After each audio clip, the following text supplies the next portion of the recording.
News కి స్వాగతం. వార్తల్లోని వివరాలకు వెళ్తే విద్యార్థులను క్రీడల్లో ప్రోత్సహించాలని కర్నూలుకు చెందిన ప్రముఖ గ్యాస్ట్రోఎంట్రాలజీ వైద్యులు శంకర్ శర్మ కోరారు. ఆగస్టు 29న జాతీయ క్రీడా దినోత్సవాన్ని పురస్కరించుకొని అవుట్డోర్ స్టేడియంలో ఇంటర్ పాఠశాల విద్యార్థులకు కబడ్డీ పోటీలు నిర్వహించారు. ఈ పోటీలను డాక్టర్ శంకర్ శర్మ ప్రారంభించారు.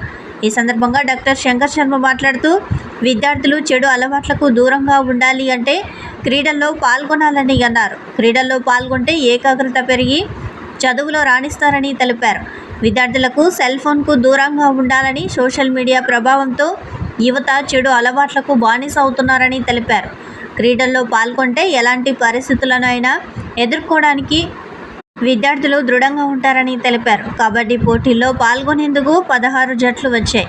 విజేతలకు 29వ తేదీ బహుమతులు అందజేస్తారు. ఈ కార్యక్రమంలో శ్రీధర్ రెడ్డి, రామాంజనేయులు, చిన్న సుంకన్న తదితరులు పాల్గొన్నారు.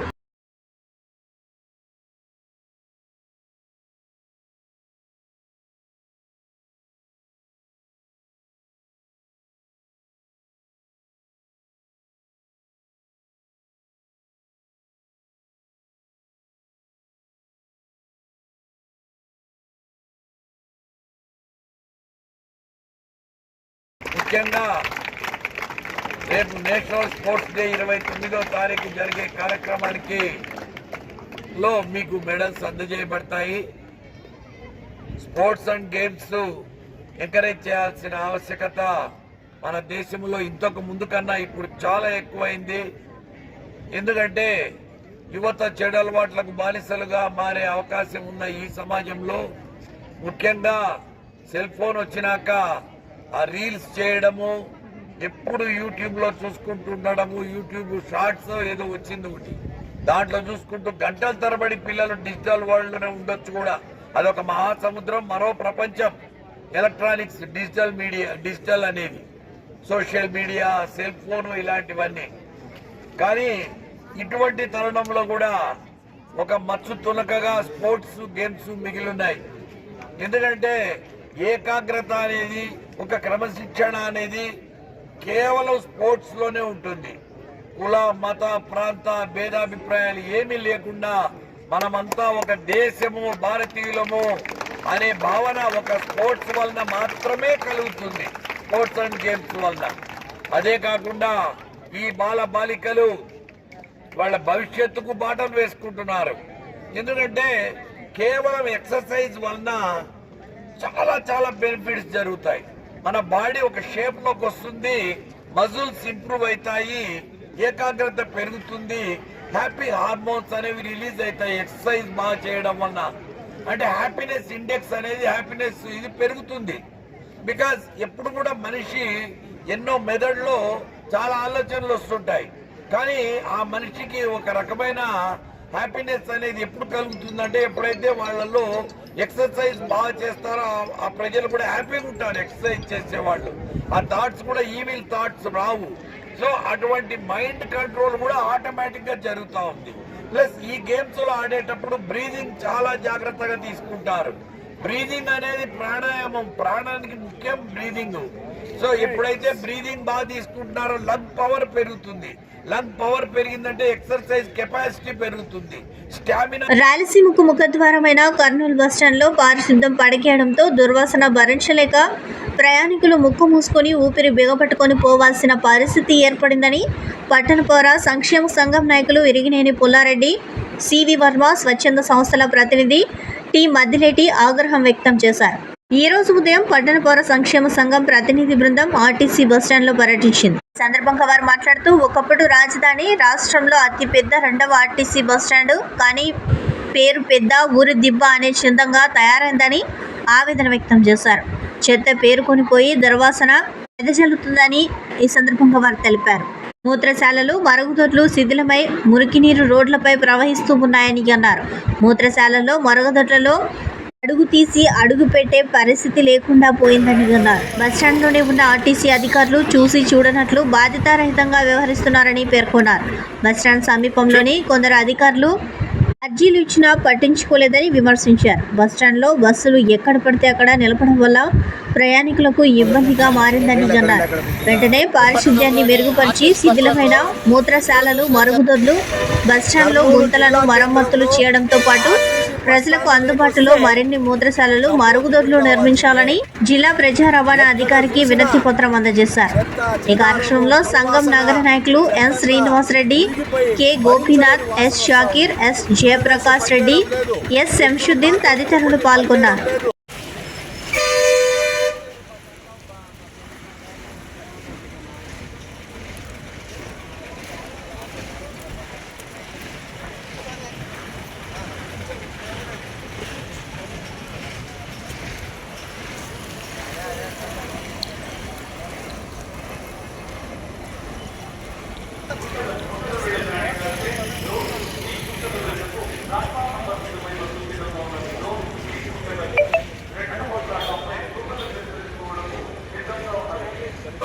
ఎక్కడ చూసినా చెత్త చెదారం పేరుకపోయింది. ప్లాస్టిక్ కవర్లు, టెంకాయ చిప్పలు, సీసాలు, ఎక్కడ చెత్త అక్కడే పేరుకపోయింది. భరించలేని వాసన ఇక్కడ ఉంది. ఇక్కడ పిల్లలు కానీ కేంద్రంలో ఆర్టీసీ బస్టాండ్ లేకొస్తే జబ్బులకు గురి కావాల్సిందే. ఎక్కడ చూసినా చెత్త చెదారము, దుర్వాసన, చెత్తంతా మురిగిపోయి భరించలేని వాసన వస్తూ ఉంది. యూరినల్స్ పనిచేయడం లేదు, లెట్రిన్ బాత్రూములు కొన్ని పనిచేయడం లేదు, శిథిలమైపోయినాయి. మొత్తము ప్రజలు, ప్రయాణికులు చాలామంది బస్సులో దిగి ఎక్కడంటే ఎక్కడే మూలమూత్రాలు విసర్జిస్తున్నారు. మరి అధికారులు ఏం చేస్తున్నారు? జిల్లా అధికారులు ఉన్నారు, టౌన్ అధికారులు ఉన్నారు. మరి ఆర్టీసీ బస్టాండ్లో ఇంతమంది ఆఫీసర్లు ఉండి ఇది ఒక అస్సలు కంపు కొడతా ఉంది. ఇక్కడ వస్తే ఇక ముక్కు మూసుకోవాల్సిన పరిస్థితి వచ్చేస్తూ ఉంది. రోడ్లు గుంతలు ఉన్నాయి, బస్సులు ఎక్కడంటే ఎక్కడ నిలబెడుతున్నారు. రాత్రిళ్ళ పూట బస్సుల పక్కనే నిలబడి మూలమూత్రాలు విసర్జిస్తున్నారు. మహిళలు అయితే అవమానాలకు గురవుతున్నారు. కాబట్టి ఆర్ఎం గారు వెంటనే స్పందించి రోడ్లు గుంతలు ఉన్న రోడ్లన్నీ కూడా మరమ్మతులు చేయించాలి. యూరినల్స్ ప్రజలకు అందుబాటులో మరుగుదొడ్లు, యూరినల్స్ శుభ్రంగా ఏర్పాటు చేయాలి. దుర్వాసన లేకుండా చేయాలి.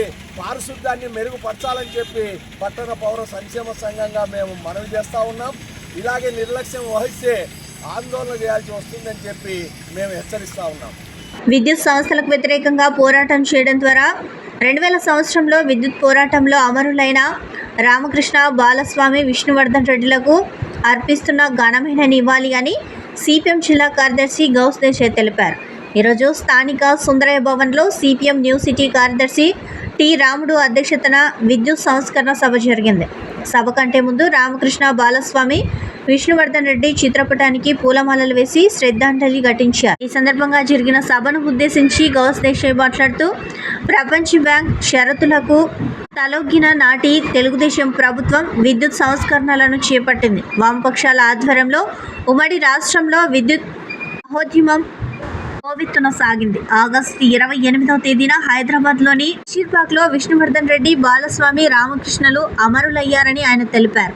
ఈ పోరాటం దేశవ్యాప్తంగా ప్రపంచ హక్కు షరతుల అమలు కాకుండా నిలబెట్టిందని, అది ఆ అమరవీరుల త్యాగ ఫలమేనని ఆయన తెలిపారు.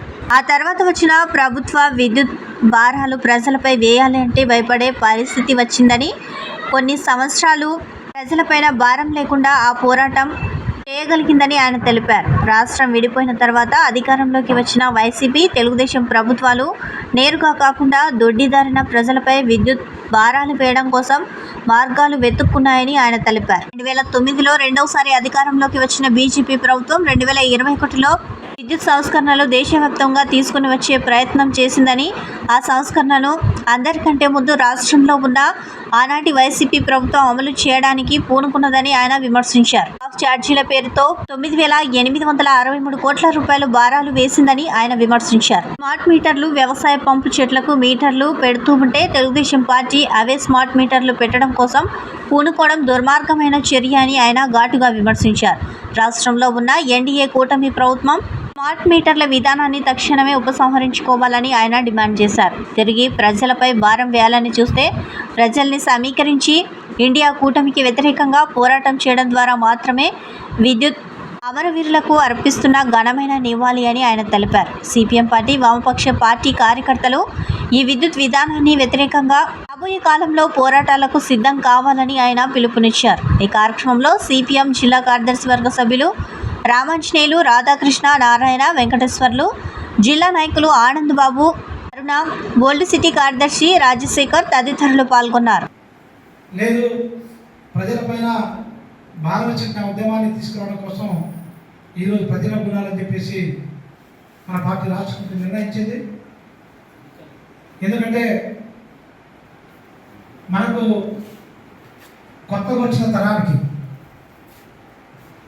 ఎప్పుడో తెలంగాణ పోరాటంలో కానీ లేకుంటే భూ పోరాటంలో పాల్గొంటున్న వాళ్ళకు ప్రత్యక్ష పోరాటం గురించి తెలుసు. కానీ ఈ తరంలో మనందరికీ మన కార్మికవర్గం కానీ రైతులు కానీ నాయకత్వం కానీ ఒక స్ఫూర్తిదాయంగా పోరాటం ఎలా చేయాలి, ఎన్ని రూపాల్లో పోరాటం చేయొచ్చు, ప్రభుత్వాన్ని ఏ రకంగా ప్రజల ముందు ముద్దాయిగా పెట్టొచ్చినటువంటి అనేక రకాల గుణపాఠాలని మనకు విద్యుత్ పోరాటం నేర్పింది. ఆ విద్యుత్ పోరాటంలో రాడిదినటువంటి వాళ్ళే ఈ రోజు ఈ రాష్ట్రంలో అనేక కార్మిక రంగానికి ప్రజా ఉద్యమానికి నాయకత్వం వహించారు. ఆ సందర్భంలో చాలా మందికి రబ్బర్ బుల్లెట్ గాయాలు జరిగింది. ముగ్గురు చనిపోయారు, కానీ వందల మందికి రబ్బర్ బుల్లెట్ గాయాలు జరిగిన మన జిల్లాలో కూడా కొంతమందికి గోవిందుడు ఇట్లాంటి వాళ్ళందరూ కూడా రబ్బర్ బుల్లెట్ గాయాలు జరిగింది. ఆ పోరాటం నుంచి మనం నేర్చుకోవాల్సింది ఏమంటే, ఆ రోజుల్లో మనం పాల్గొన్నటువంటి కార్యకర్తలు కానీ లేకపోతే కార్మికవర్గం కానీ ప్రజలు కానీ మనకేమైనా జరుగుతుందా లేదు మనకేమైనా ప్రమాదం జరుగుతున్నటువంటి ఆలోచనలు లేకుండా అట్లాంటి పోరాటాల్లో మనం పాల్గొన్నాం. ఇక్కడ మనం చూసాం, మన రేడియో స్టేషన్ దగ్గర అప్పుడు తెలుగుదేశం మినిస్టర్గా ఉన్నటువంటి అంటే పోలీస్ యంత్రాంగం అంతా అప్రమత్తమై మనం అట్లాంటి ఉద్యమాన్ని అంటే ఒక రకంగా చెప్పాలంటే ప్రజాప్రతినిధులు మంత్రులు బయటకు వచ్చి ప్రజల దగ్గర కనీసం ఏదైనా పలకరించాలని అట్లాంటి భయ వాతావరణం జరిగిన పరిస్థితులను చూసాం. దాని పునాది కర్నూలే. మన కర్నూలు అంటే కర్నూలులో మొట్టమొదటి పోరాటం కర్నూలు జనరల్ పోరాటం స్టార్ట్ చేసిన చంద్రబాబు నాయుడికి ఛాలెంజ్గా చేసి ఇదిగో మేము ఖచ్చితంగా చంద్రబాబు నాయుడు ప్రోగ్రాంని అప్పుకుంటాం. ఆ రోజుల్లో పేపర్ మిల్ ఉద్యమం సందర్భంగా పివి నరసింహారావుకి అడ్డుకుని తీరుతామని చెప్పేసి ఆ రకంగా చెప్పడమే కాదు, అడ్డుకుని తీరాము. ఆ ప్రధానమంత్రి ప్రోగ్రాం అంతా కూడా. ఈ సందర్భంగా కర్నూలులోని పురాతన నగరంలోని doctor Abdul Haq tailoring training సెంటర్లో ప్రభుత్వ డిగ్రీ కళాశాల రిటైర్డ్ ప్రిన్సిపల్ శ్రీమతి ఆయిషా ఖాతున్ శిక్షణ పొందిన వారికి సర్టిఫికెట్లు పంపిణీ చేశారు. ఈ కార్యక్రమానికి ముఖ్య అతిథిగా అంజుమన్ ఖైర్ హాజరైన శ్రీమతి ఆయిషా ఖాతున్ టైలరింగ్లో నైపుణ్యం సాధించడం ద్వారా సూక్ష్మ పరిశ్రమను స్థాపించవచ్చునని మహిళలకు ఉద్ఘాటించారు. కార్యక్రమంలో మహిళా స్వయం ఉపాధి కోసం పరిశ్రమలు doctor Abdul Haq tailoring training centre coordinator Syed Qudratullah Khadri tailoring centre అధికారులు పాల్గొన్నారు.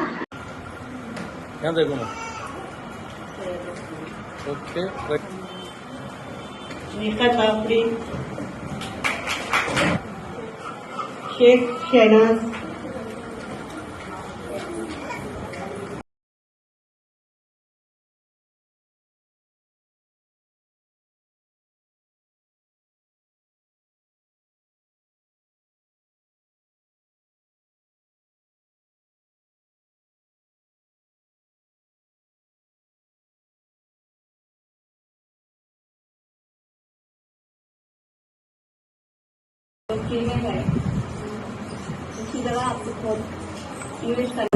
to our MLA, Satyajit Narayan, who is the Industrial Minister, to come to your rescue and assist you in getting the latest cutting machines and the stitching machines. And along with it, I would like to represent to him also that it will be better if he organizes video lessons. So in the collectorate there is a video conferencing room, and if that means video classes are arranged for you from the other fashion institutes. One is in Kurnool, a camp I think, and another is in Kakinada, and another is in Vijayawada.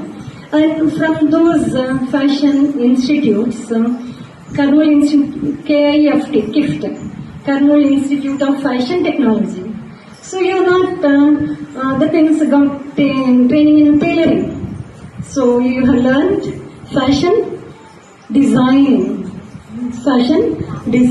and before you start stitching something, make a sketch on the paper and what type of dress you want to stitch, how the things, what will be the length of it and what will be its width, and what design you want to stitch it. So make a design. అమాయకులైన మహిళలను మాయమాటలతో లోబర్చుకుని ప్రేమ పెళ్లిళ్ల పేరుతో 3-4 సంవత్సరాలు కాపురం చేసి మరొక మహిళను పెళ్లి చేసుకుంటూ నిత్య నూతన పెళ్లి కొడుకుగా చెలామణి అవుతున్న CH Vijay Kumar son of CH బాలస్వామిని వెంటనే అరెస్టు చేసి జైలు శిక్ష పడే విధంగా చర్యలు తీసుకోవాలని, బాధిత మహిళలకు న్యాయం చేయాలని ఏపీ మహిళా సమైక్య NFIW అఖిల భారత యువజన సమైక్య AIYF ఆధ్వర్యంలో బాధిత మహిళలతో కలిసి కర్నూలు కలెక్టర్ కార్యాలయం ముందు ధర్నా నిర్వహించారు. ఈ ధర్నా కార్యక్రమానికి మహిళా సమైక్య నగర కార్యదర్శి భారతి అధ్యక్షత వహించగా ఈ కార్యక్రమంలో పాల్గొన్న మహిళా సమైక్య జిల్లా అధ్యక్ష కార్యదర్శులు గిడ్డమ్మ శ్రావణి, AIYF జిల్లా అధ్యక్షులు K శ్రీనివాసులు, నగర కార్యదర్శి B సన్నలు మాట్లాడుతూ సిహెచ్ విజయ్ కుమార్ బుధవారపేటకు చెందిన P అనితా కుమారి అనే అమ్మాయి వెంటపడి ప్రేమ పేరుతో తిరిగి గత విషయంలో ప్రేమ వివాహం చేసుకోవడం జరిగిందని, వీరి జీవితం కొన్నాళ్ళుగా సాఫీగా సాగిన తర్వాత మరో మహిళతో సహజీవనం చేశాడని, వీరింటి దగ్గరికి వచ్చారని, అప్పటికే అనిత తన భర్తను నిలదీయగా ఏదో తెలియక జరిగిందిలే, నేను మెసేజ్ చేస్తానని అమ్మాయికి డబ్బులు ఇచ్చి పంపించి ఇంకోసారి ఇలా జరగదని తన భార్యను అతనుకు చెప్పడానికి ఆమె కూడా పెద్ద మనసుతో కాపురం చేస్తూ ఉండగా, పెళ్లి సమయంలో మీరేమి కట్నాలు ఇవ్వలేదు కాబట్టి ఇప్పుడు నాకు తప్పకుండా కావాల్సిందే అని ఆమెను చిత్రహింసలకు గురి చేయడంతో అనితా కుమారి వాళ్ళ అమ్మ తన కూతురు కాపురం భర్త నుండి కానీ అత్తమామల నుండి కానీ ఎలాంటి వేధింపులు ఉండకూడదనే ఉద్దేశంతో ఆమె నివాసం ఉంటున్న ఇల్లును అమ్మి 5 లక్షల రూపాయలు విజయ్ కుమార్కు ఇవ్వడం జరిగిందని వారు పేర్కొన్నారు. ప్రమాదవశాత్తు అనిత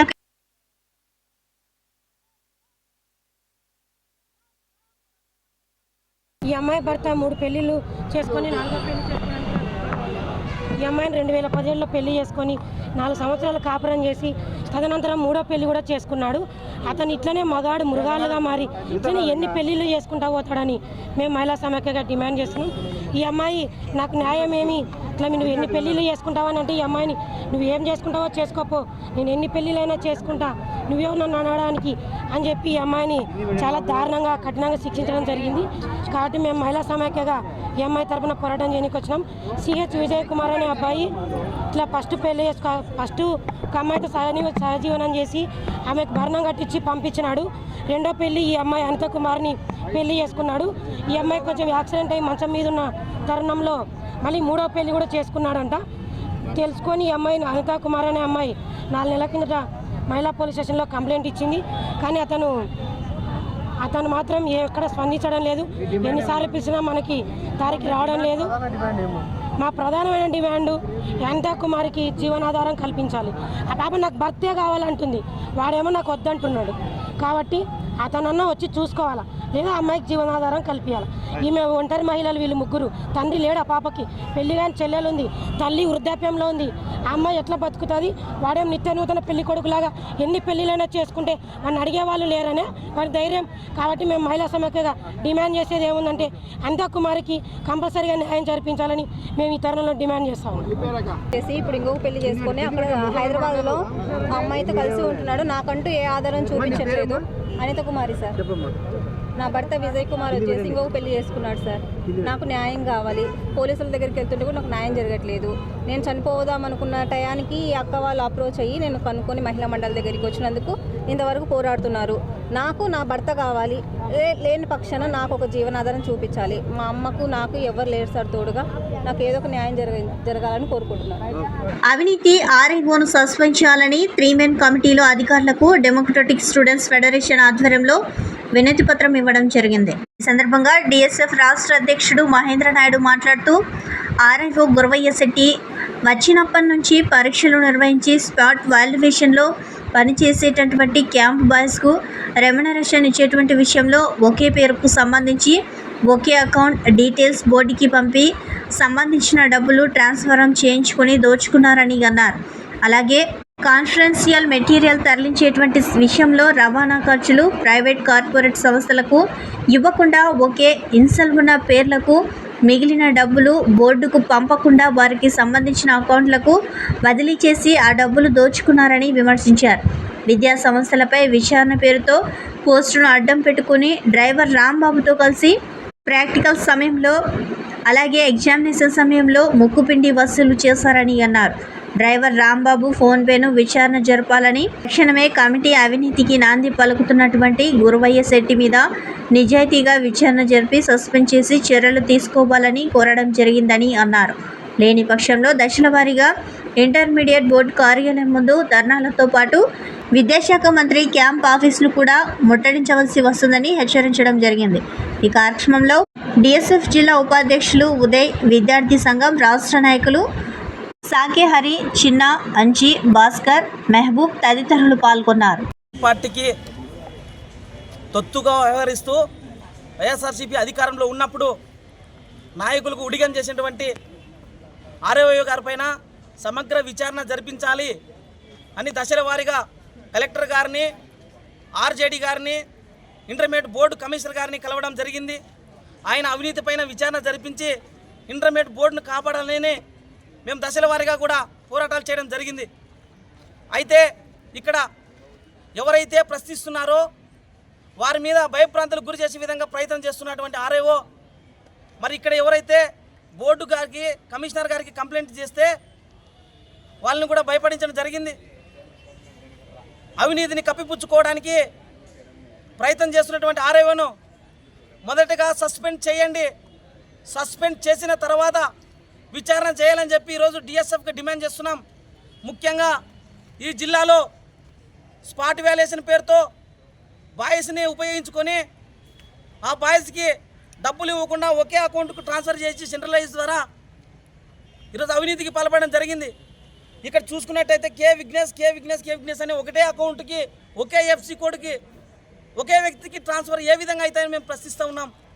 దీన్ని 3 మెన్ కమిటీ సమగ్ర విచారణ జరిపించాలి. 26 జిల్లాల్లోన 25 జిల్లాల్లో ఏ విధమైనటువంటి తప్పుడు అవకతవకలు జరగలే, కానీ ఈ కర్నూలు జిల్లాలో మాత్రమే జరిగిందంట. ఏ టెక్నికల్ పొరపాటు జరిగిందంట. ఏ విధంగా జరుగుతుందని చెప్పి మేము అడుగుతా ఉన్నాం. ఏ విధంగా పాణ్యం నియోజకవర్గం మున్సిపల్ కార్పొరేషన్ పరిధిలో 28వ వార్డు ప్రభుత్వ స్థలంలో నిర్మించినటువంటి వాటర్ ట్యాంక్ కింద కాలనీ రాగమయూరి వెంచర్ ప్రమోటర్ అయినటువంటి కేజీ రెడ్డి అక్రమంగా షాపింగ్ కాంప్లెక్స్లో నిర్మించి గత 10 సంవత్సరాలుగా బాడుగలు వసూలు చేస్తూ ప్రభుత్వ నిబంధనలకు విరుద్ధంగా ప్రభుత్వ స్థలంలో నీళ్ల ట్యాంక్ కింద కాంప్లెక్స్ కట్టి కాలనీ వాసుల విజ్ఞప్తులను బేఖతారు చేస్తూ అక్కడ మున్సిపల్ స్థలంలో కాలనీ వాసులు, కాలనీలో ఉన్నటువంటి సీనియర్ సిటిజన్స్ వారి కోసం, మహిళల కోసం ఏర్పాటు చేసుకుంటున్న తాత్కాలిక రేకుల షెడ్డు నిర్మాణం జరగకుండా అడ్డుపడుతూ వారి మనసులతో భయపడుతున్నారని ఈ ప్రతాప్ రెడ్డి మరియు కాలనీలోని కాలనీ వాసులు, సీనియర్ సిటిజన్స్, మహిళలు Mayuri Greenland colony welfare association వారు విమర్శించారు. స్థానిక పోలీస్ స్టేషన్లో కంప్లైంట్ చేయడం జరిగింది. కావున ప్రభుత్వ స్థలంలో నిర్మించినటువంటి నీళ్ల ట్యాంకు కింద ఉన్నటువంటి షాపింగ్ కాంప్లెక్స్ తొలగించి కాలనీ వాసులకు సౌకర్యాన్ని కలుగజేయవలసిందిగా కోరుచున్నామని అన్నారు. వెంచర్లో కమ్యూనిటీస్ కోసం వదిలినటువంటి ఓపెన్ స్థలాలను ఇతరులకు విక్రయించి కాలనీలో లాండ్ ఆర్డర్ ప్రాబ్లం చేస్తూ ఉన్నాడని అన్నారు. ఈ విషయమై కాలనీ వాసులు హైకోర్టును ఆశ్రయించగా హైకోర్టుకు మున్సిపల్ కమిషనర్ కర్నూలు వారు సదరు స్థలం తమ ఆధీనంలో ఉన్నాయని రాతపూర్వకంగా హైకోర్టుకు తెలిపి ఉన్నారు మరియు వాటి చుట్టూ కంచి కూడా ఏర్పాటు చేశారని అన్నారు. అయితే ప్రమోటర్ కేజీ రెడ్డి ఈ ప్రభుత్వ స్థలంలో ఉన్నటువంటి నీళ్ల ట్యాంకు కింద కాంప్లెక్స్ బాడుగకు ఇచ్చి ప్రభుత్వ నిబంధనలను అతిక్రమిస్తూ ఉన్నాడని అన్నారు. కావున మున్సిపల్ అధికారులకు సదరు విషయం పరిశీలించి ప్రమోటర్ ఆక్రమించినటువంటి షాపులను తొలగించి ప్రభుత్వ స్థలాన్ని కాపాడవలసిందిగా కోరుచున్నామని అన్నారు. మయూరి గ్రీన్ ల్యాండ్స్ కాలనీ అనేది కేజీ రెడ్డి గారి ఆధ్వర్యంలో రాగమయూరి గ్రీన్ ల్యాండ్స్ అనే కాలనీ ఏర్పడింది. ఈ కాలనీలో మేము వచ్చేసేసి ప్లాట్స్ కొన్నాము, కొంతమంది ఇల్లు కొన్నాము. కాలనీలో ఉన్నటువంటి సెంటర్లో ఉన్నటువంటి పార్కును మరియు 4 స్థలాలను కేజీ రెడ్డి గారు కాలనీలో ఉన్నటువంటి నివసించే వారి ప్రయోజనాల కోసం వదులుతున్నట్లు మేము ప్లాట్లు ఇండ్లు కొనేటప్పుడు మాకు స్పష్టంగా గ్రామ పంచాయతీ ప్రొసీడింగ్స్ ద్వారా చూపించడం జరిగింది. ఇవన్నీ నమ్మి మేము కొన్నాము. కొన్న తర్వాత కాలనీవాసులందరం కలుకొని ఒక దాత సహకారంతో ఆ 4 స్థలాల్లో ఒక స్థలంలో గుడిని నిర్మించుకున్నాము. దాన్ని ఈరోజు వరకు కాలనీ వాళ్ళ ఆధ్వర్యంలో నిర్వర్తిస్తున్నాం. ఒక స్థలంలో కాలనీ ప్రమోటర్ అయినటువంటి కేజీ రెడ్డి నీళ్ల ట్యాంకు నిర్మించి ఇచ్చినాడు. ఆ నీళ్ల ట్యాంకు ద్వారానే ఈరోజు కాలనీ మొత్తానికి నీటి సరఫరా జరుగుతూ ఉంది. అయితే ఆ నీళ్ల ట్యాంకు కింద అక్రమంగా షాపులు నిర్మించి ఆ షాపుల బాడిగ తీసుకుంటూ మున్సిపల్ రూల్స్కు విరుద్ధంగా, ప్రభుత్వ నిబంధనలకు విరుద్ధంగా ప్రభుత్వ స్థలంలో నిర్మించినటువంటి నీళ్ల ట్యాంకు నాది అంటూ, ఆ స్థలము నాది అంటూ ఇప్పుడు మా మీద దౌర్జన్యం చేస్తున్నాడు. అది కాక మిగిలిన 2 స్థలాలను కూడా కేజీ రెడ్డి గారు ఇతరులకు, కొంతమంది గుండాలకు విక్రయించి మేము దాని మీద పోరాటం చేస్తుంటే వాళ్ళను మా మీద ఉసిగొల్పి కాలనీ వాసులను, మహిళలను నానాక ఇబ్బందులు పెట్టాడు గత సంవత్సరంలో. అయితే ఈ విషయంలో ధనబలం ఘనబలం లేని మేము హైకోర్టు వారిని న్యాయపరంగా ఆశ్రయించినప్పుడు హైకోర్టు వారు కర్నూలు మున్సిపల్ కమిషనర్ గారు భార్గవ్ తేజ్ గారికి అడిగారు, ఏంది దీని పరిస్థితి అని అడిగితే భార్గవ్ తేజ్ గారు స్పష్టంగా రాతపూర్వకంగా ఆ 4 స్థలాలు కాలనీ వెల్ఫేర్ అసోసియేషన్కు చెందినవని 2020 సంవత్సరంలో మున్సిపల్ కార్పొరేషన్ వారికి హ్యాండ్ ఓవర్ అయి ఉన్నాయని చెప్పేసి దానిలో చుట్టూ ఫెన్సింగ్ వేసి బోర్డులు ఏర్పాటు చేసినారు. అయితే ఏం సార్ మా డిమాండ్ ఏమంటే ఇప్పుడు వచ్చేసేసి ఆ 4 ఖాళీ స్థలాల్లో 2 దానిలలో హైకోర్టుకి వెళ్ళి మేము పోరాటం చేస్తున్నాము. దాని ప్రకారమే వెళ్తాము. మిగిలిన నీళ్ల ట్యాంకు కింద కమర్షియల్ కాంప్లెక్స్ కట్టి రెంట్లు వసూలు చేసుకుంటున్నాడు కేజీ రెడ్డి. దాని ముందు ఉన్నటువంటి చిన్నపాటి స్థలంలో, ప్రభుత్వ స్థలంలో వయోవృద్ధులు కూర్చొనే దానికి, లైబ్రరీకి, మహిళలు ఏదైనా చిన్న మీటింగ్ చేసుకోవడానికి ఒక టెంపరరీ షెడ్ ఏర్పాటు చేయడానికి కాలనీ వాళ్ళు దాతల సహకారంతో ప్రయత్నం చేస్తుంటే దాన్ని అడ్డుకొని మా మీద దౌర్జన్యం చేసినాడు. ఈ విషయమే ఉల్లెందుకొండ పోలీస్ స్టేషన్లో మేము కంప్లైంట్ చేయడం జరిగింది. మేము ఇక్కడికి రాక మునిపే ఈ ధర్నా ఏర్పాటు చేస్తామని తెలిసి అక్కడ వాళ్ళ మనసులతో భయభ్రాంతులు సృష్టించాడు. ప్రజెంట్గా ఆయన అక్కడే ఉన్నాడు. మీడియా వాళ్ళు ఎవరైనా వస్తే మేము ఆ సమస్య కూడా మీకు తెలియజేయడానికి సిద్ధంగా ఉన్నాము. పత్రికాముఖంగా మీకు మేము తెలియజేసేది ఒకటి, ఈ విషయం ప్రజలకు, ప్రభుత్వానికి మీ ద్వారా తెలియజేసి మా కాలనీవాసులకు న్యాయం చేసి మీరు ప్రజా ప్రయోజనాలను కాపాడుతారని మేము ఈరోజు ఈ ధర్నాకు దిగినాము. ఇంతటితో సమాప్తం. నమస్కారం.